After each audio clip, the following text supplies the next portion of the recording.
오늘 은혜 받으실 말씀은 시편 132편입니다. 시편 132편 1절에서 5절까지 말씀이 되겠습니다. 다 같이 우리 한 목소리로 봉독하겠습니다. 야훼여, 다윗을 위하여 그의 모든 겸손을 기억하소서. 그가 야훼께 맹세하며 야곱의 전능자에게 서원하기를 내가 내 장막집에 들어가지 아니하며 내 침상에 오르지 아니하고 내 눈으로 잠들게 하지 아니하며 내 눈꺼풀로 졸게 하지 아니하기를 야훼의 처소 곧 야곱의 전능자의 성막을 발견하기까지 하리라 하였나이다. 아멘. 이 말씀으로 우리를 도우시는 하나님이란 제목으로 은혜 말씀을 나누겠습니다. 시편 120편도 성전에 올라가는 노래 중에 하나죠. 좀 정리해 볼까요? 성전에 올라가는 노래 언제부터 시작했죠? 이제 까마득 잊어버렸어요. 그죠? 120편부터 시작해서 134편까지입니다. 그러니까 132편은 12번째로 등장한 거죠. 성전에 올라가는 노래 이겁니다. 120편이나 123편의 그 내용을 보면은 비슷한 것을 볼 수 있습니다. 시편 132편은 특별히 그 배경이 다윗의 통치 기간 중에 가드 사람 오벳 에돔에 석 달 동안 머물러 있던 언약궤 있잖아요. 법궤 예루살렘으로 옮기는 사건이 있습니다. 그것을 주로 이제 배경을 하고 있고, 다윗은 성전을 지어서 하나님의 언약궤를 모시고자 하는 열정이 너무너무 많았습니다. 그렇지만 하나님 다윗의 때에 성전 짓는 것을 말리셨죠. 금했습니다. 아들 때에 하라. 네 손에는 피를 묻힌 게 많다. 그래서 하나님은 그런 어떤 이 전쟁을 통해 가지고 성취한 그러한 손으로 성전 짓는 걸 허락하지 않고 아들한테 넘겨라. 그러면은 다윗은 그 자리에서 멈추죠. 그리고 나서 뭘 하죠? 아들 때에 성전을 지을 수 있도록 철저히 준비합니다. 그리고 하나님이 다윗과 맺었던 그 언약을 이제 풀어서 설명해 주는 것이 시편 132편입니다. 이게 지금 누가 지었는지는 몰라요. 미상의 시편이라고 그러죠. 작가가 미상이다. 누구냐? 어떤 사람은 솔로몬 아들이 솔로몬이 아닐까 뭐 이렇게 추측합니다만 근거는 없어요. 그래서 그냥 작시한 사람은 모른다 이렇게 나와 있어요. 그래서 132편의 내용을 보면은 간절히 부르짖는 기도 제목을 기록하고 있지요. 여러 가지 이야기할 수 있겠습니다만 오늘 우리 이 새벽 예배 공동체에서 두 가지만 살펴보도록 하겠습니다. 하나님 우리를 도우신다는 거죠. 도와주시는 분. 하나님 우주 만물을 창조하시고 그냥 우리 인간들을 던져준 것이 아니고 하나님이 간섭하시고 또 하나님이 잘 우리가 운영해 나갈 수 있도록 힘 주시고 지혜를 주시고 막히면은 뚫어 주시고 함께 하신다는 거죠. 그래서 하나님께서 도우신다. 그 부분을 강조합니다. 그럼 어떻게 도우신다고 말씀하고 있나요? 첫째로 우리의 수고를 기억하시는 하나님이다. 우리가 헌신하고 하나님 일을 위해서 몸부림쳤던 그것은 그냥 뭐 너희들 알아서 해라 내팽개치는 것이 아니라고 했잖아요. 그런 분이 아니라는 거죠. 그럼 어떤 일을 하신다는 거죠? 기억해 주신다는 거죠. 우리의 수고를 다 기억하고 있는 것. 이럴 때에 이제 우리 마음속에 가져야 될 신앙이 있잖아요. 하나님 면전에서 코람데오 신앙.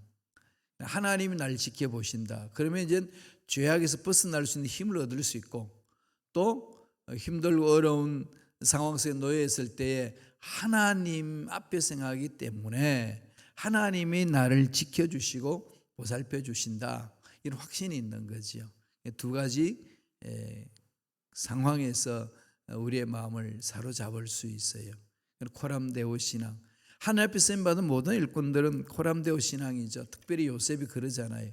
보디발 부인이 유혹해야 할 때에 보디발 부인이 요셉에게 이야기를 합니다. 아무 보는 사람 없다, 나와 너와의 둘 문제다 라고 했더니 요셉이 뭐라고 고백합니까? 맞습니다, 당신과 나의 둘 문제인데 나는 하나님을 믿습니다. 내가 하나님 앞에 어떻게 죄를 범하겠습니까? 하나님은 다 지켜보고 계십니다. 이 신앙이, 하나님은 다 지켜보고 계십니다. 이게 연약한 우리들은 그렇게 고백하면서도 넘어질 때 많잖아요. 그럴 때마다 다시 일어서는 거예요. 하나님은 회개하고 돌이키는 자 언제나 받아주시기 때문에 소망이 있는 거지요. 그래서 우리는 하나님 앞에 나와서 담대하게 통해 자복하고 용서 구하고 하나님 예비하신 복을 허락해 주시도록 요청하는 겁니다. 오늘 본문에서 132편 1절에서 이렇게 이야기를 합니다. 다 같이 읽겠습니다. 야훼여, 다윗을 위하여 그의 모든 겸손을 기억하소서. 모든 겸손. 다윗이 근심 걱정하고 하나님 앞에 몸부림쳤던 것들 잊어버리시 아니하시는 하나님이신 줄로 믿습니다. 다윗이 간절히 부르짖었던 그 기도 제목 기억해 달라는 거잖아요. 다윗이 정말 꿈에도 소원한 게 뭘까요? 성전 건축이었습니다. 그렇게 열정적으로 하나님 일을 감당했는데 다윗은 하나님의 때가 되지 않아서 그 일을 이루지 못했습니다. 또 하나님이 막으셨어요. 그렇지만은 하나님을 향한 그 열정 잊지 마시고 꼭 기억하여 주시옵소서. 다윗이 어느 정도인가면요, 시편 69편 9절 보세요. 다 같이 읽어볼까요? 주의 집을 위하는 열성이 나를 삼키고 주를 비방하는 비방이 내게 미쳤나이다. 다윗이 간구한 것은 뭐죠? 장막을 짓게 해달라, 성전을 짓게 해달라, 그리고 하나님의 자비하심이 넘쳐나기를 부르짖었습니다. 다윗은 늘 하나님 중심이었어요. 그래서 다윗 삶을 보면은 정말로 힘들고 어려운 상황 속에서 하나님 보살펴 주시는 그 놀라운 능력 은혜를 체험하게 되죠. 시편 23편에 보면은 정말로 구체적으로 설명하잖아요. 야훼는 나의 목자시니 내게 부족함이 없도다. 하나님 한 분만 있으면 만족한 거죠. 그래서 내 삶의 모든 것이 만사형통으로 칵 뚫린 게 아니고 쭉 나와도 보면 뭐라고 그러죠? 내가 사망의 음침한 골짜기를 지날지라도, 하나님이 나와 함께 하시고 나를 도와주시고 내 앞길을 열어주심도 불구하고 내 앞날에 사망의 골짜기들이 있다는 거지요. 있었다는 겁니다. 그런데 그러한 사망의 골짜기를 지나가도 의인은 두려워하지 않는다. 하나님이 함께 해주시기 때문에 하나님이 열어주신다는 거죠. 그 하나님을 사모하니까 막 열정적으로 건축하겠다고, 교회 성전 짓겠다고 몸부림을 친 겁니다. 믿음 일꾼들은 세상에 오랫동안 있는 것보다도 한순간이라도 하나님 집에 있겠습니다. 하나님 집 안에서 하나님의 뜻을 찾으며 하나님께 영광 돌리는 삶을 살겠습니다. 그 몸부림을 치는 것 아니겠어요? 다윗이 나중에 이제 성전 건축은 안 했지만은 그 예루살렘으로 언약궤를 모시고 올 때 얼마나 감격하고 기뻤는지요. 춤을 추다가 그냥 뭐 바지가랑이가 내려가는 줄도 모르고 춤을 췄어요. 그 한번 상상을 해보세요. 어린애기가 막 좋은 거 오면 좋아가지고 어쩔 줄 몰라 막 춤추는 모습. 사무엘하 6장 14절에 이렇게 이야기를 합니다. 다 같이 읽겠습니다. 다윗이 야훼 앞에서 힘을 다하여 춤을 추는데 그때에 다윗이 배 에봇을 입었더라. 야훼 앞에서 힘을 다하여, 여러분 주님 앞에 찬양하고 하나님께 영광 돌리면서 여러분 힘을 다하여 춤을 추보신 적이 있으신가요? 아니면은 그냥 옛날에 왜 그 고고장이나 디스코텍 가가지고 막 그냥 땀을 흘리면서 춤을 춘 기억은 있는데 하나님 앞에 나와서 춤을 춘 기억은 없으신지.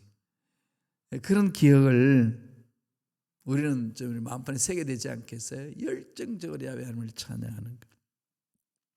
다윗은 그렇게 살았어요. 그래서 하나님과 함께 지내는 삶은 내 인생의 최고입니다. 그러면서 나를 버리지 마시고 성령을 거두지 마시고 내 앞길을 열어달라고 바세바를 범하고 난 이후에 몸부림치며 기도하는 내용이 거기 담겨 있잖아요.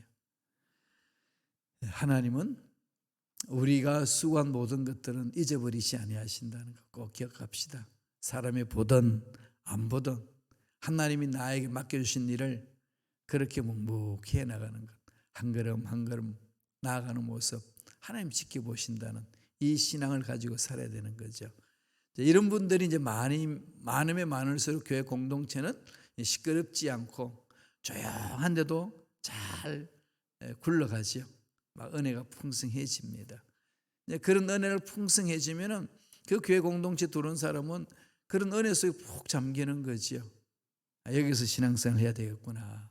이 공동체에서 신앙생활 해야 되겠구나. 이런 마음이 생기는 것 아니겠어요?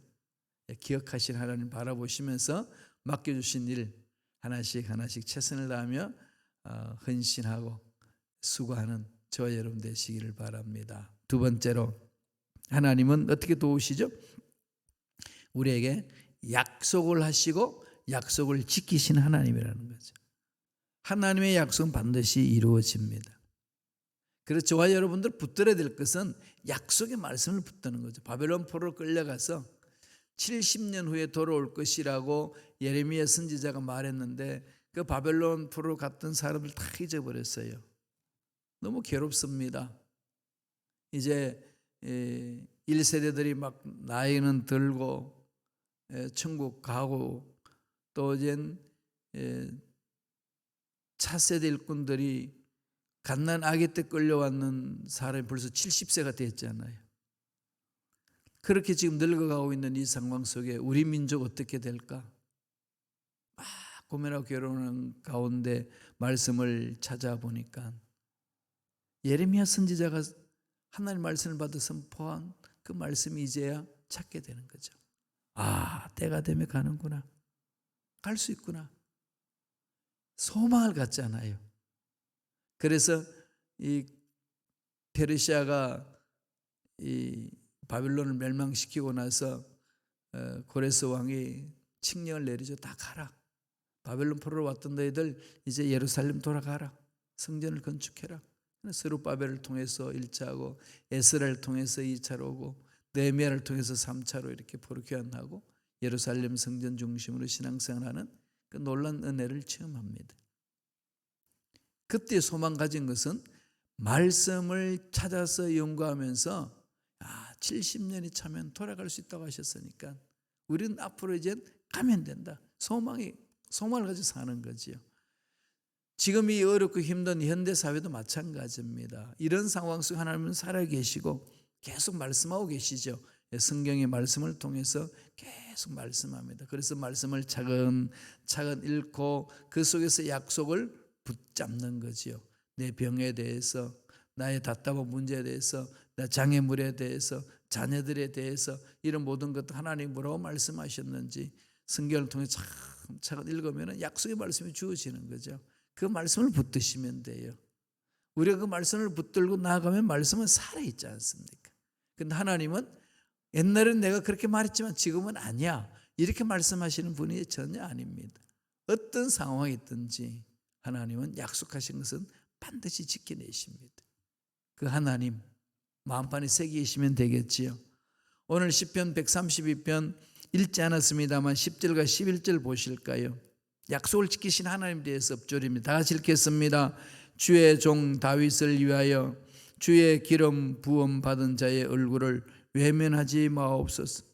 야훼께서 다윗에게 성실히 맹세하셨으니 변하지 아니하실지라. 이러기를 내 몸의 소생을 내 왕위에 둘지라. 철저하게 어디에 집중하죠? 하나님이 다윗과 맺은 그 언약에 집중하면서 오늘 시편 기자는 이야기를 하고 있지 않습니까? 하나님 약속을 기억하여 주옵소서. 하나님 이렇게 말씀하지 않았습니까? 이 약속에 따라서 우리 믿고 구하고 따라갑니다. 그런 놀라운 역사가 일어나게 하여 주시옵소서. 그렇게 부르짖는 거죠. 시편 132편 13절 보실까요?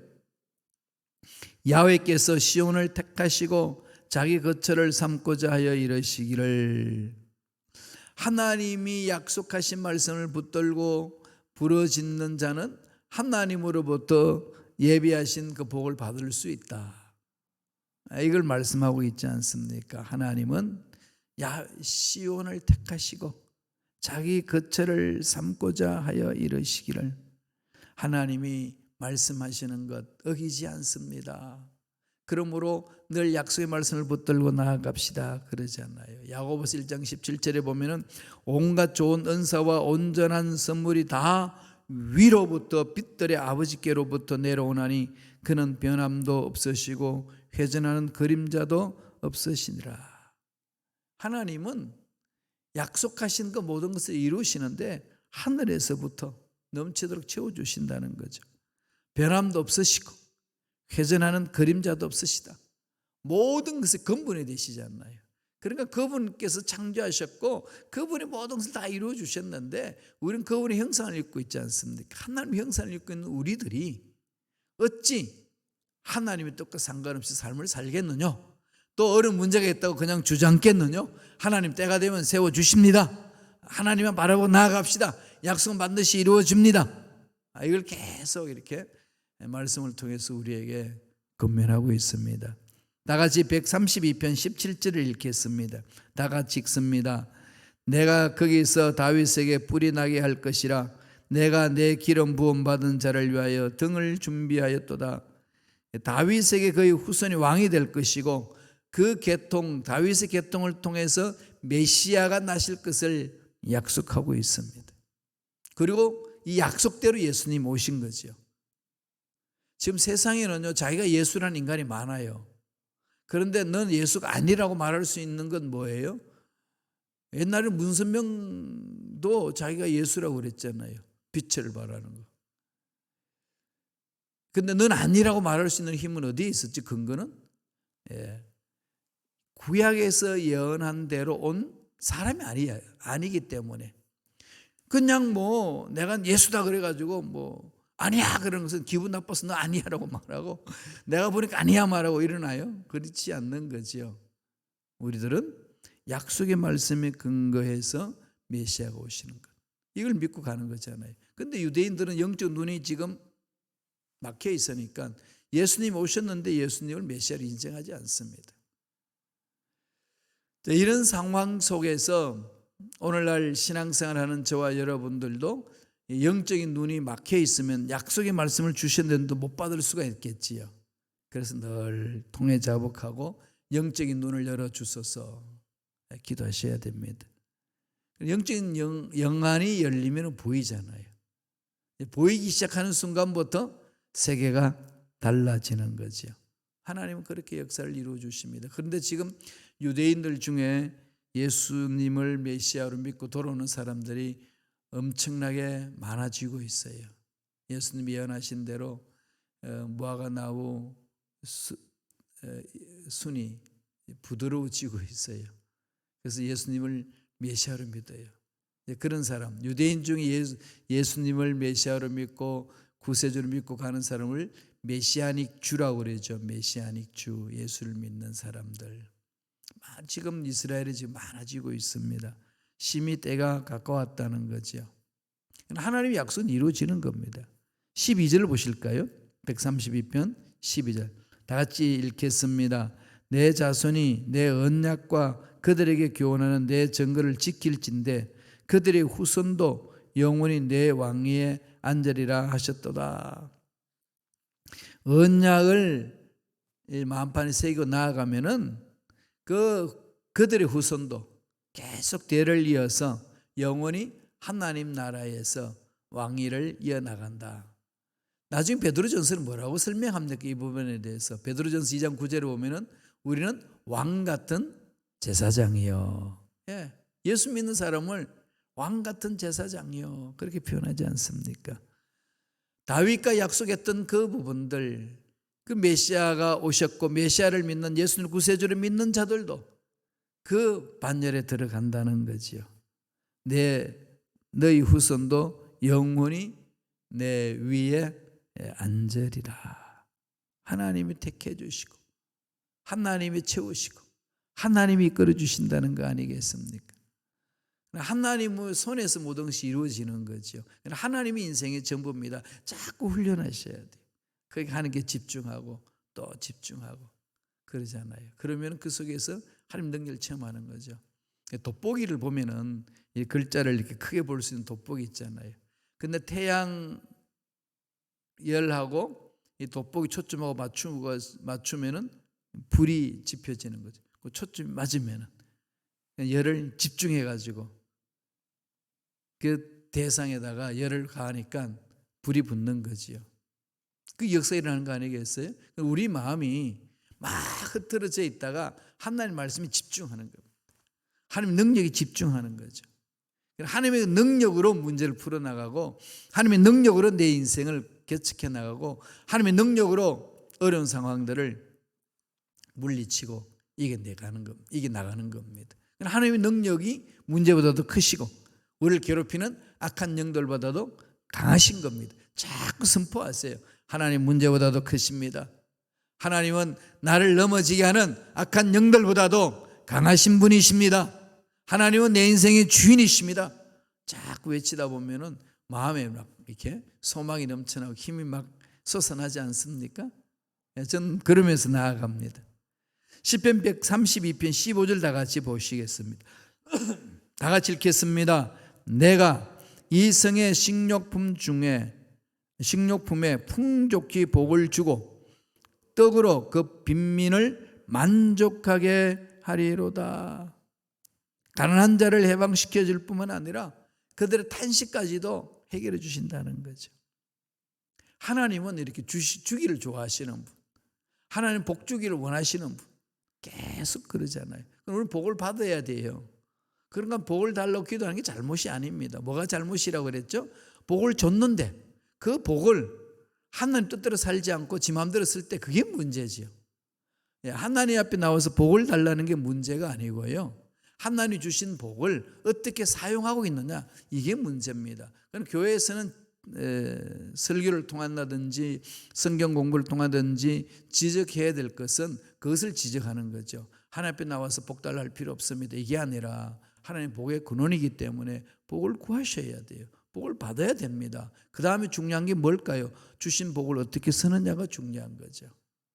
하나님의 영광을 위하여 또 연약한 사람들 돕기 위하여 하나님의 역사에 동참하기 위하여 내놓는 거 아니겠어요? 그래서 기독교 문화로 공동체가 형성된 웨스턴 스타일 나라들 보면은 다 이 기부 문화가 뛰어나죠. 정말 기부를 참 잘하는데 물론 그렇지 않는 사람도 있습니다만은 대체적으로 그 문화는 기부하는 문화죠. 왜? 하나님으로부터 받았으니까 주신 것을 가지고 나누는 삶을 사는 거 아니겠어요? 그런 사람이 많을수록 사회 공동체는 아름답죠. 든든히 써가는 겁니다. 하나님 기쁘시게 하니까 그 공동체가 더 아름다워지는 거죠. 교회도 마찬가지입니다. 우리 교회만 끌어안고 있으면 안 돼요. 자꾸 나눠야 돼요. 나눠야 됩니다. 지금 이제 미국 땅에 아프가니스탄 사람들, 난민들이 들어와요. 그래서 우리 시카고에 있는 교회들이 우리가 뭉쳐서 그들을 좀 웰컴하자. 그 웰컴하는 그 단체들이 있어요. 엑소더스 단체가 있는데 그들과 함께 연계해서 하는 겁니다. 그래서 웰컴 한 가정당 웰컴할 수 있도록 섬겨줄 수 있는 게 600불이라고 그래요. 그래서 한 교회마다 한 가정씩만 이렇게 섬겨도 벌써 그 난민들 다 흩어서 들어오니까 뭐 시카고에만 다 들어온 거 아니니까 그래서 일부를 우리가 섬겨줄 수 있습니다. 이러면서 교회가 이 세상에 약한 자를 도와주고 섬겨주는 거죠. 나중에 광고 나가면 여러분 자원화해서 동참하시기 바랍니다. 그리고 우리가 모으면 되는 거 아니겠어요? 그렇게 하면은 1인당 50불씩 하면 12명 모으면 되는 거고, 10불씩 내면은 또 사람들 많이 모으면 되는 거고, 한 사람이 아니면 한 600불로 다 하겠습니다 하는 수도 있는 거고, 이러면서 자꾸 섬겨주는 거죠.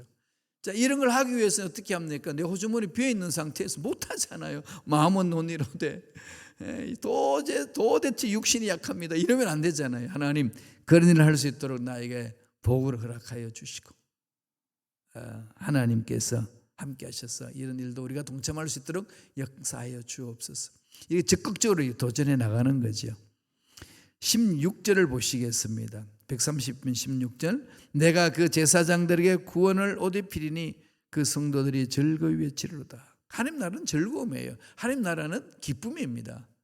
기쁨이 있는 거죠. 18절 보실까요? 내가 그의 원수에게는 수치를 옷 입히고 그에게는 왕관이 빛나게 하리라 하셨도다. 원수의 목전에서 상을 베풀어 주시는 하나님, 하나님을 믿고 가는 자에게는, 하나님 약속을 믿고 가는 자에게는 그 약속을 그대로 실행해 주신다는 거죠. 약속 말씀을 붙들고 오늘 하루도 힘있고 멋지게 살아내는 저와 여러분 되시길 간절히 축원드립니다. 기도하겠습니다. 하나님 감사합니다. 오늘도 생명 주셔서 말씀에 서게 하시고 말씀을 통하여 새 힘을 얻을 수 있도록 축복해 주시니 감사합니다. 비록 힘들고 어려운 상황이 주어진다 할지라도, 문제가 너무나도 많고 커서 우리를 넘어지게 하는 것처럼 느껴진다 할지라도, 하나님은 문제보다도 크시고 우리를 넘어지게 하는 악한 영들보다도 강하시기에 우리 능히 이길 줄로 믿습니다. 이 믿음으로 살게 도와주시고 약속의 말씀을 붙들고 약속대로 하나님이 이루어주실 것을 확신하고 달려가는 믿음의 일꾼들에게 축복하여 주시옵소서. 은혜의 감사 예물 드립니다. 손길 기억하여 주시고 앞날에 좋은 일들 많이 일어날 수 있도록 축복하여 주옵소서. 감사하고 예수님 이름으로 축복하며 기도드리옵나이다. 아멘.